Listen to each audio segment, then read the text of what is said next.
बिस्मिल्लाहिर्रहमानिर्रहीम अस्सलामुअलैकुम वरहमतुल्लाहि वबरकातुहू। उम्मीद है आप सब दोस्त खैरियत से होंगे।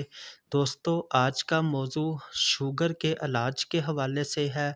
आज मैं आपके साथ डिस्कस करूंगा कि किस तरह आप अपनी शुगर को कुदरती तरीके से कंट्रोल और ठीक कर सकते हैं। दोस्तों, अगर आप अपनी डाइट में सिर्फ चंद चीज़ों का परहेज़ कर लें तो यकीन जानें आपकी शुगर का मसला आधे से ज़्यादा हल हो जाएगा। दोस्तों, खुराक में गंदम और चावल, फलों में केला और सब्जियों में आलू और अरवी को छोड़कर तमाम किस्म के फल और सब्जियां आप इस्तेमाल कर सकते हैं। अनाज में कोशिश करें कि गंदम और चावल को कम से कम मिकदार में इस्तेमाल करें।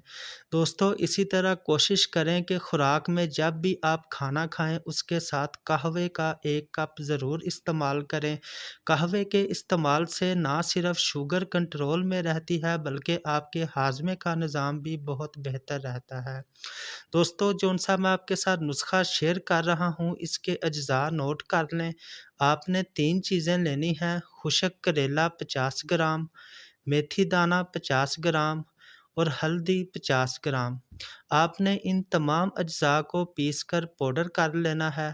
दोस्तों, इस दवा का आधा चम्मच सुबह और आधा चम्मच शाम को नीम गर्म पानी के साथ इस्तेमाल करना है। इंशाल्लाह चंद दिनों के अंदर ही आपकी शुगर कंट्रोल होना शुरू हो जाएगी। दोस्तों, उम्मीद है हमारी वीडियोस आपके लिए फ़ायदेमंद साबित होंगी। मज़ीद इस तरह की इंफॉर्मेटिव वीडियोस देखने के लिए हमारे चैनल को सब्सक्राइब करें। हमारी वीडियो को लाइक और शेयर कर दिया करें। Thank you. अल्लाह हाफ़िज़।